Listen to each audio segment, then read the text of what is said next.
જ્યાં સુધી મારા ઉરમાં મારા તમારા હૃદયમાં સ્વાર્થ છે ત્યાં સુધી તો શત્રુ મિત્રો રહેવાના જ. કારણ કે મારો સ્વાર્થ જ્યાં પૂરો થાય એ મારો મિત્ર, મારા સ્વાર્થની વિરુદ્ધ ગયો એ મારો દુશ્મન. આ બેમાંથી એકેય જેના ઉરમાં નથી, ન શત્રુતા ન મૈત્રતા, અને એક પણ ઉર્મી જેના હૃદયમાં પ્રગટ નથી. સમા શત્રુ જ મિત્રે છે તથા માનાપમાનયો. આ બેમાંથી કંઈ ઊભું ન થાય. ઉર્મિયોનું કેન્દ્ર ગણાય છે.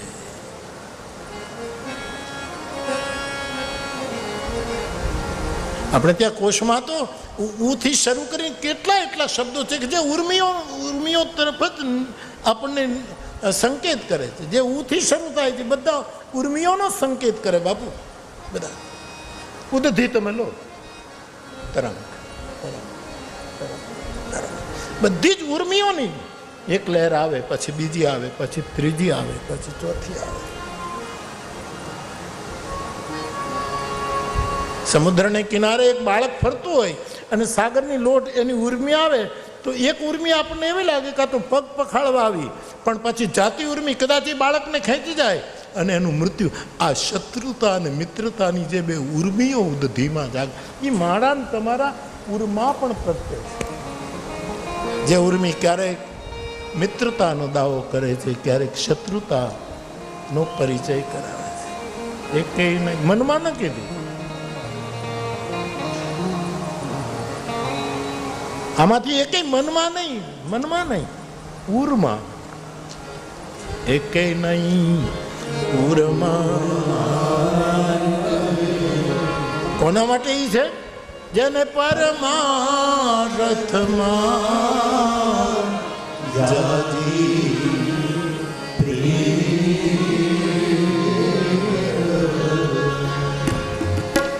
મન કર્મ વચન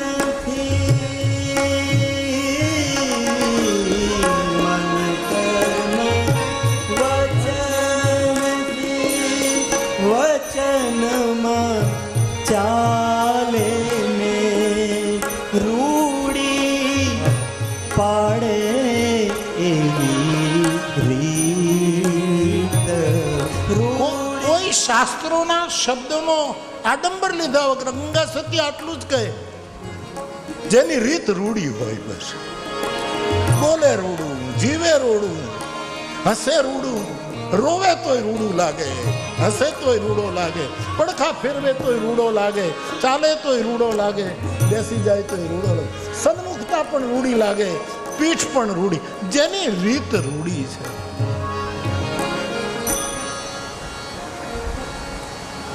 અમારે લાભશંકર દાદાએ એક પદ લખેલું, રૂડી રીતુ રહી બતાવો અમને રામની. જામનગર લાભુ દાદાનું ગીત છે, મને બહુ ગમતું ગીત. મેં એનો બહુ ઉપયોગ કદાચ કર્યો. કરમસદ સોલા ભાગવતી એનું એક પદ છે, રૂડી રીતુ રહી બતાવો અમને રામ. બીજી વાતો અમારે શું કામની? કોઈની પાસે સત્સંગ કરવા જાવ ને તો એમ કહો કે તમે જે સાધુની વાત કરો એની રૂડી રીતો બતાવો ને. અમારે બીજી વાતોની સાથે શું લેવા દેવા છે?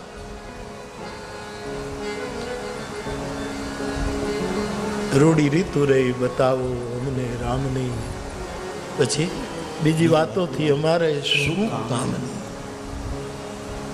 વાલા લાગ્યા એ વાંદરા ભીલડા ને રીંછડા એવી બધી રામની કેવી રૂડી રીત છે, કૃષ્ણની કેવી રૂડી રીત છે.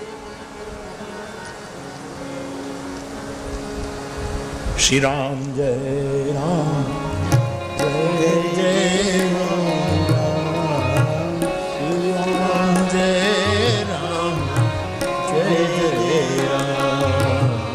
બે મિનિટ ગાઈ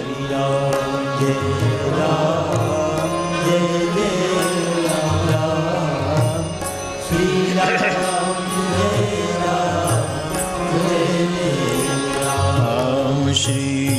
રામ જય રામ જય જય રામ, શ્રી રામ જય રામ જય જય રામ, શ્રી રામ જય રામ.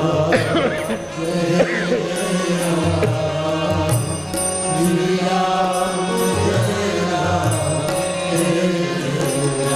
રામ શ્રી રામ જય રામ જય જય રામ શ્રી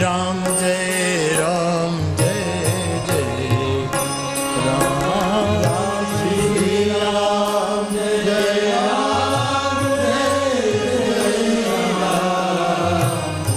શ્રી રામ રામ શ્રી રામ જય રામ જય જય રામ શ્રી રામ જય રામ જય જય રામ શ્રી રામ શ્રી રામ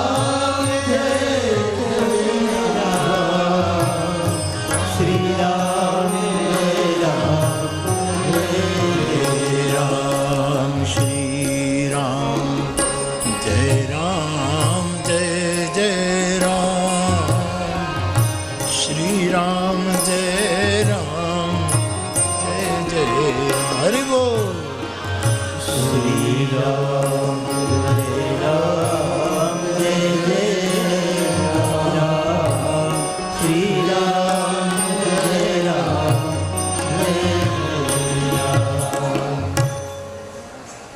આપણા રાજ્યના સીધા સાદા સરળ વ્યક્તિત્વ એવા આપણા માનનીય મુખ્યમંત્રી શ્રી રામકથામાં પધાર્યા છે. મારી વ્યાસપીઠ આ સીધી સાદી રાજપીઠને આવકાર આપી રહી છે. અને સાહેબ બેસવાના છે કે જવું છે તો વરના નહીંતર આપને પહેલાં બોલાવી લો. 1 વાગ્યા સુધી ચાલશે આપને સમય હોય, નહીંતર આપ પહેલાં બોલી લો જેવી આપની અનુકૂળતી. હો સાહેબ, અમારે જેમ બીજાને અનુકૂળ હોય એમ જ. હા બેસે ને તો બહુ સારું. બેહો ને થોડી વાર શાંતિ.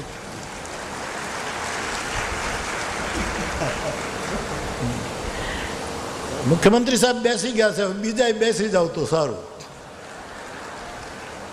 હા ભાઈ, હવે બેસ જાઓ. 1 મિનિટ, ભગવાન નામ.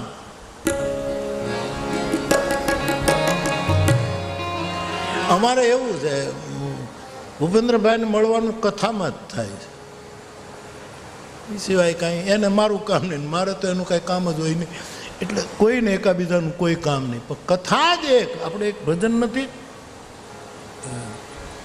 મિલને કા બહાના, એવું નથી આપણે યુપીમાં બધા ગાતા.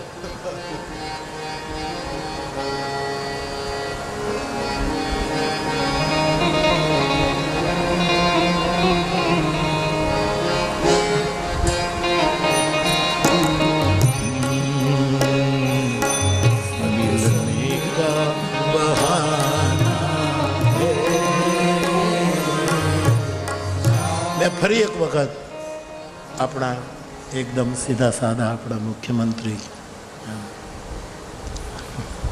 ભૂપેન્દ્રભાઈ કહું, એમને જ્યારે મુખ્યમંત્રી પદ ઓચિંતા આપ્યું ને સભા, એ તો અમે એની ગાડી ક્યાંક પાર્ક કરીને 3જી 4થી રોમાં બેસી ગયા હતા. ખબર એ સપનું નહોતું કે આપણે મુખ્યમંત્રી થવાનું. સીધું મંચ પરથી ઘોષણા થઈ અને એ પોતે મેં ફોન કર્યો હતો તો બાપુ મને ખબર જ નહોતી, હું તો એમને આવીને બેસી ગયો તો આપણને ક્યાં ખબર હતી.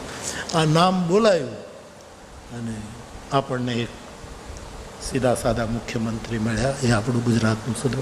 ફરી એક વખત આપણા મુખ્યમંત્રીજીનું સ્વાગત કરું છું. તો બાપ, આપણી ચર્ચા ચાલે છે કે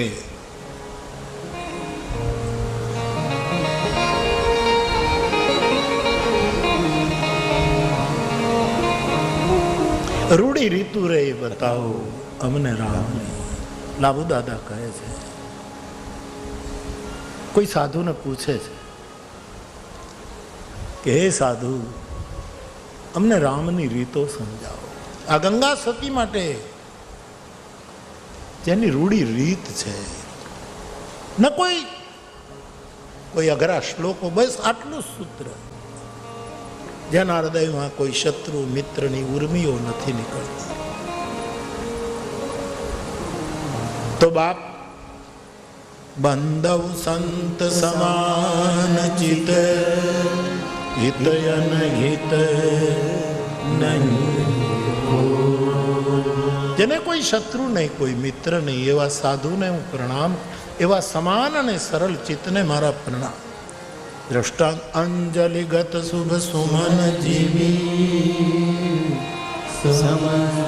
સુગંધ કર દો. તુલસીદાસજી શબ્દ લખે છે શુભ સુમન. ફૂલ ફૂલ છે, એમાં શુભ લખવાની શું જરૂર? પણ શુભ ફૂલ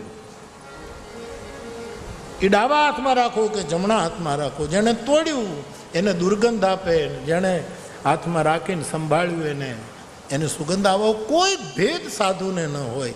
શુભ ફૂલ. આમ ગાંજાનું વાવેતર લોકો કરે, એના દોડવા આવે ફૂલ જેવા. સાહેબ એ શુભ સુમન નથી. એ તમે ઘસો અહીંયા આમ આમ આમ આમ આમ કરો તો ત્યાં એની વાસ જુદી હોય, અને પછી તમે બીજા હાથમાં એ સમસુગંધ, કારણ કે એ શુભ નથી. હમણાં મને અમારે આલરિયા બદરુ બાપુ મારું ધ્યાન દોર્યું બાપુ 2 દિવસ પહેલાં કે બાપુ છાપામાં તમે વાંચ્યું ગ્રીસમાં ઘેટાઓ ગાંજો તરી ગયા. ગ્રીસનો રિપોર્ટ હતો છાપામાં 2 દિવસ પહેલાં. ગ્રીસમાં ત્યાં બહુ કંઈક બધું પાણી એ બધું વહાવી નાખ્યું, એટલું પાણી પીવું, અને 100 એકરમાં 100 વીઘામાં ગાંજાનું વાવેતર. ઘેટા થયા ભૂખ્યા અને ચરવા માટે નીકળ્યા. આ સાચો રિપોર્ટ છે, મેં વાંચ્યો. મેં કીધું બાપુ મને આપો તો હું જોઈ લઉં, ક્યાંક હું કથામાં કહું તો ખોટા ન પડીએ આપણે.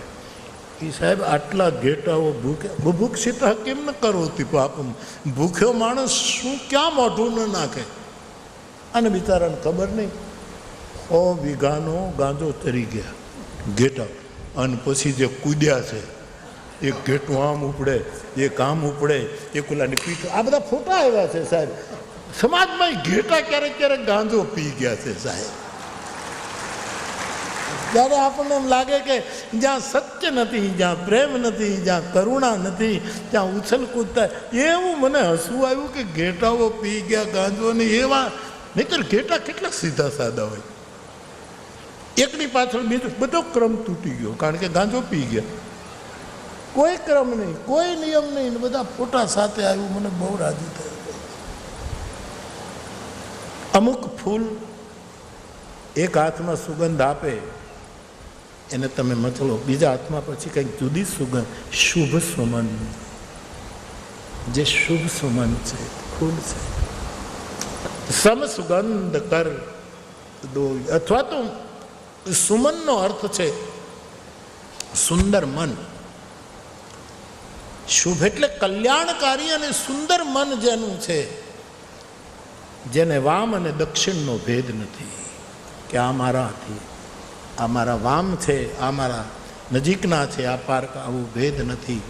એવા સાધુની તુલસીદાસજીએ વંદના કરી.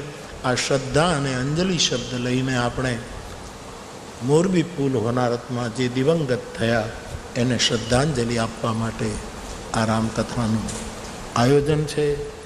આટલું એ 2 દોહાનું થોડુંક વિવરણ કરીને આપણે થોડાક આગળ વધીએ કથા. ગઈકાલે આપણે હનુમાનજીની વંદના કરી. ફરી એક વખત કહું, આપણા શરીરમાં 5 પ્રાણ છે.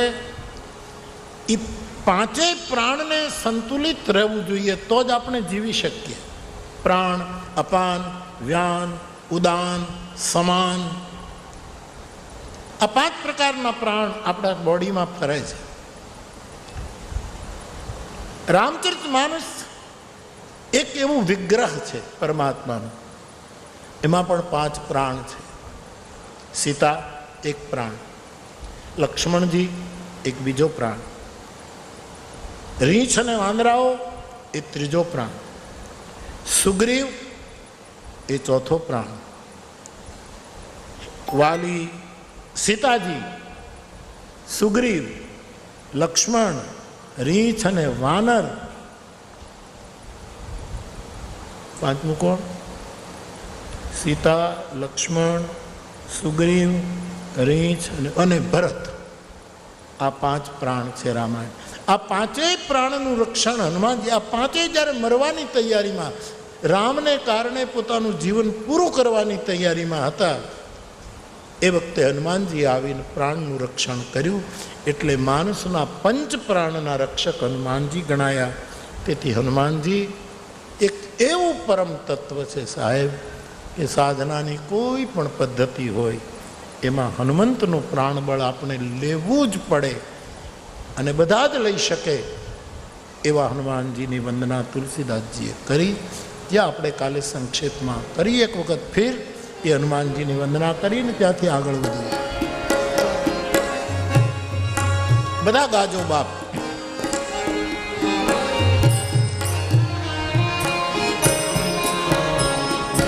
મંગલ મૂર્તિ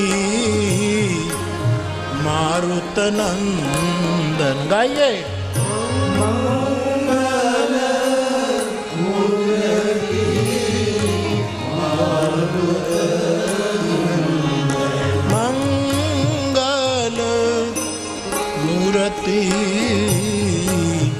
મારુત નંદ મંગલ મારુત નંદ સકલ અમંગલ મૂલ નિકંદન સકલ ગાય મૂલ નિકંદન સકલ અમંગલ મૂલ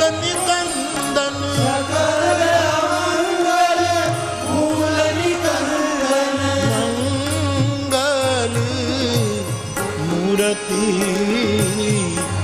મારુત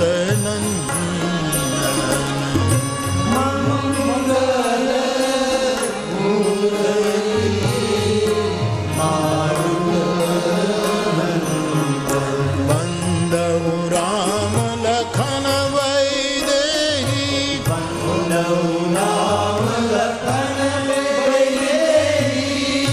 તુલસી કે પરમ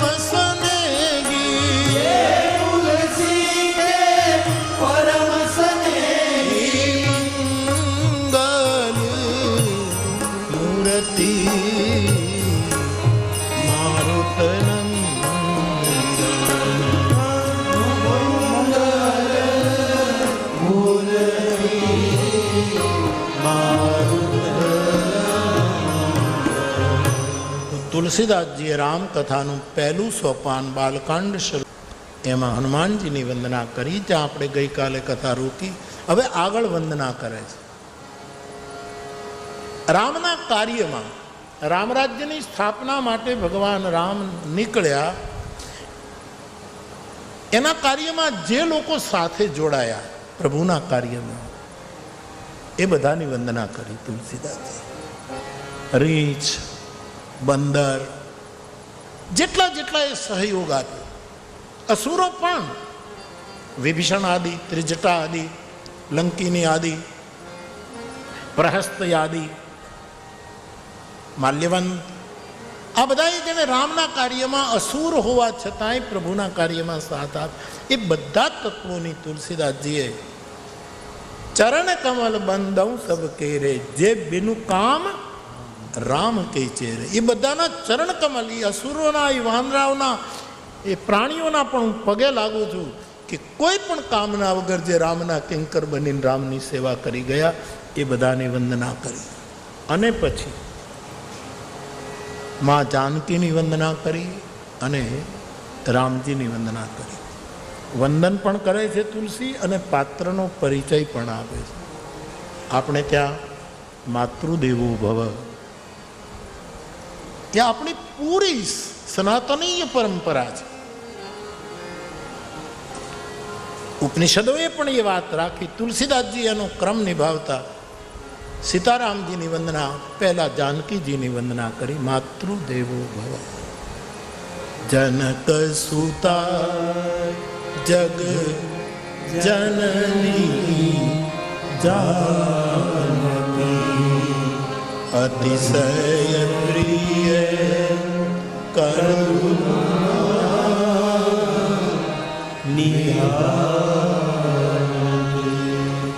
માતૃ શક્તિને આપણે અનેક રૂપે જોઈ છે, પરંતુ માતૃશક્તિના 3 રૂપ મહત્વના. એ કોઈની દીકરી છે, એ કોઈની પત્ની છે, એના લગ્ન થઈ જાય તો, અને બાળકોને જન્મ આપે તો એ કોઈની માં. આપણી સંસ્કૃતિમાં નારીના 3 પ્રધાન રૂપ. આદિમાં એ કન્યા છે, મધ્યમાં એ ધર્મપત્ની છે, અને જ્યારે બાળકોને જન્મ આપે ત્યારે એ માં છે. માં જાનકીના 3 રૂપ તુલસીદાસજી અહીંયા દેખાડ્યા. પહેલું જનક સુતા, એ જનકની કન્યા છે, જગતની માતા છે, આખા જગતની માતા છે, ખાલી લવકુશની જ માતા નથી, જગતની. અને અત્યંત ભગવાન રામની એ પ્રિયા છે, અતિશય પ્રિય કરુણા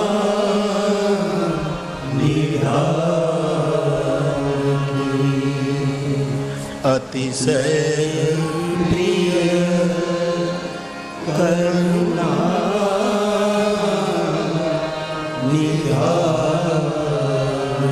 પૂજ્યપાદ ગોસ્વામીજી કહે છે, માના બંને ચરણોને હું મનાવું છું, વિનય કરું છું કે તમે કૃપા કરો તો મને નિર્મળ બુદ્ધિ પ્રાપ્ત થાય. બુદ્ધિ દરેક પાસે, માત્રા ભેદે, કોકમાં વધારે છે, કોકની હોશિયારી વધારે, કોકનું બુદ્ધિ તત્વ, બધું બધામાં બુદ્ધિ છે. પશુઓમાં પણ બુદ્ધિ છે, માત્રા ઓછી છે. બાકી આપણે ગાડીનો હોર્ન કરીએ એટલે લગભગ કૂતરાઓ હટી જાય છે, ગાયો હટી જાય છે, ભેંસો રસ્તો, એનામાં બુદ્ધિ તત્વ છે. માત્રા ભેદ છે, ક્યાંક વધારે ક્યાંક ઓછું. શંકરદાન બાપુ લીંબડી રાજકવિનો એક દોહો છે, બહુ જૂનો દોહો, કે વાળ ઘોડની વાતમાં સમજે ધોરી હાન. ધોરી એટલે બળદ.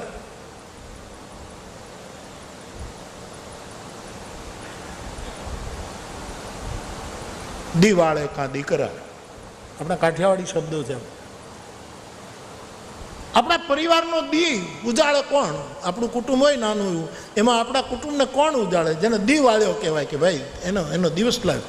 તો આપણે ત્યાં એમ લખ્યું કવિઓએ, દિવાળે કાં દીકરા, કાં તો એક સારો દીકરા હોય ને એ દિવાળે આપણે સારા સંતાનો આપણને ઉજાગર કરે. દિવાળે કાં દીકરા, અને કાં ધોરી કે કાં ધરા, કાં તો હારા બળદ ખેડૂતોના દીને ઉજાગર કરે, અને હાથી ધરતી, સાચી ખેતી. દિવાળે કાં દીકરા, કાં ધોરી, અને કાં ધરા, અને કાં તો વણના ઝીંડવા, કાં તો કપાસ કર્યો હોય એ, અને નહીતર ઝાકળિયા તો ખરા, ઝાકળિયા તલ. પાણીની જરૂર જ નહીં, સિંચવાની છે. તલને તલ એને ઝાકળ પડે ને એની સિંચાઈ થઈ જાય. આટલા તત્વો આપણો મરમી લોક સાહિત્યકાર કહે છે આપણને પ્રગતિ આપે, આપણું કલ્યાણ કરે. દિવાળે કાં દીકરા, કાં ધોરી, અને કાં તો ધરા, કાં તો વણના ઝીંડવા, અને કાં ઝાકળિયા તો ખરા જ. તમને તલ, ઝાકળિયા તલ તો તમારો દી વાળી તો બાપ. ઝાકળિયા તલ પણ કહેવાય ને, ઝાકળિયા ચણા. ચણાને કોઈ દી પાવું ન પડે. ચણા તમે કરો તો એને તમારે પાણી પાવું ન પડે, ઝાકળથી જ ચણા પાકી જાય. આ બધામાં બુદ્ધિ છે, માત્રા ભેદે.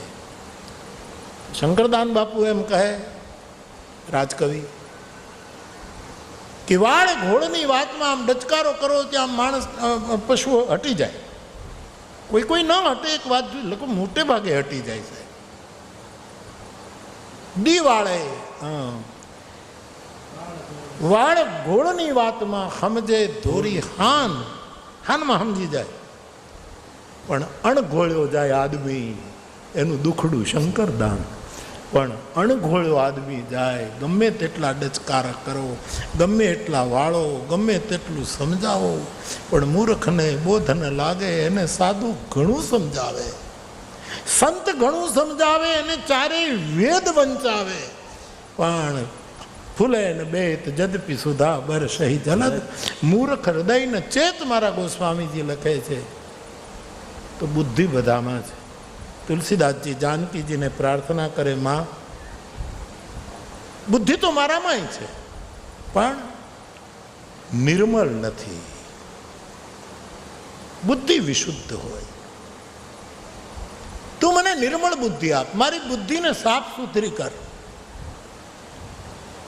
અને બાળક ગંદુ હોય, એના કપડાં બગડ્યા હોય, એનું શરીર બગડ્યું હોય, પણ માં જ એને નવડાવી ધોવડાવી સારા જબલા પહેરાવીને પછી બાપના ખોળામાં, બાપ સીધો ખોળામાં બેસાડે જ નહીં, પહેલાં કહે અને તમે નવડાવીને પછી લાવ. હે માં, તું પહેલાં મને મારી બુદ્ધિને નિર્મળ કર, તો જ હું રામની ગોદમાં જઈ શકીશ. કારણ કે રામને નિર્મળ બુદ્ધિ ગમે છે, નિર્મળ મન ગમે. તો જનક સુતા જગ જન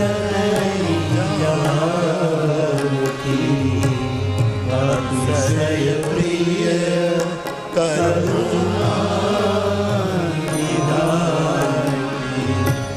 તાકે જુગ પદ કમલ મના જાસુ કૃપા નિર્મલ પુનિમાન ભજન કરમ રઘુનાથ ચરણ કમલ વંદવુ સર્વનાયક રાજીવ નયન દરે તરત વિપત્તિ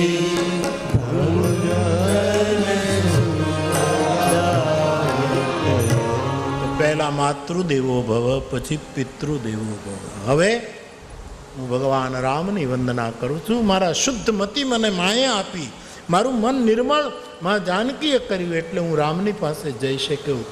મને મન વચન અને કર્મથી હું એ રામની વંદના કરું છું, જેના કમળ જેવા નેત્રો છે.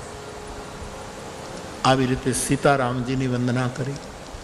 વળી તુલસીજીને એમ લાગ્યું કે સીતા અને રામ કોઈ એ ન સમજે કે આ બે છે, એક જ છે, એક હી બ્રહ્મ. લીલા કરવા માટે એક બ્રહ્મે સ્ત્રીનું રૂપ લીધું, એ જ બ્રહ્મે પુરુષનું રૂપ લીધું. જેમ કાલિદાસ રઘુવંશનો આરંભ કરતા એમ લખે, જગત પિતરો વંદે પાર્વતી પરમે વાગર્થા વિવ સંપૃક્તો વાગર્થ પ્રતિપત્તયે જગત પિતરો વંદે પાર્વતી પરમે. શિવ અને પાર્વતી બે નથી, એ એક જ છે.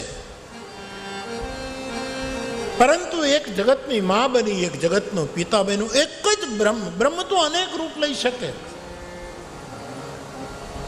એવી જ રીતે સીતા અને રામ બે નથી, એક જ છે. પણ લીલા માટે એક જનકપુરમાં જન્મે છે, એ જ બ્રહ્મ એક અયોધ્યામાં જન્મે છે. કહિયત ભિન્ન, બોલવામાં ભિન્ન. જેમ આપણે સમુદ્રને કિનારે ઊભા હોઈએ અને આમ લોટ ચડે, તરંગ ચાય, તો પેલો દરિયો હતો અને આમ થોડોક ઊંચો થાય તો આપણે એને કહીએ આ તરંગ છે. પણ તરંગ અને સમુદ્ર જુદા નથી, એક જ જળ તત્વ છે. પણ થોડુંક ઉપર ઉઠે એટલે લોઢ, વળી પાછું પથરાઈ જાય એટલે દરિયો. કહિયત ભિન્ન, કહેવામાં બે, તત્વત. આખો અદ્વૈત સિદ્ધાંત અહીંયા દ્વૈત દ્વારા નિરૂપિત કરી. દ્વૈતનું દ્રષ્ટાંત આપીને અદ્વૈતનું નિરૂપણ તુલસીદાસજીએ કર્યું. અદ્વૈતને સમજાવવા માટે કેવા કેવા પ્રતીકો ઊભા કર્યા. કાલિદાસ કરતાં પણ વધારે પ્રતીકો લીધા તુલસી. ગીરા અર્થ, કાલિદાસ તો આટલું જ કહે, ગીરા અર્થ વાગર્થા વિવ સંપૃક્તો, વાણી અને એનો અર્થ. હું એમ બોલું પાણી,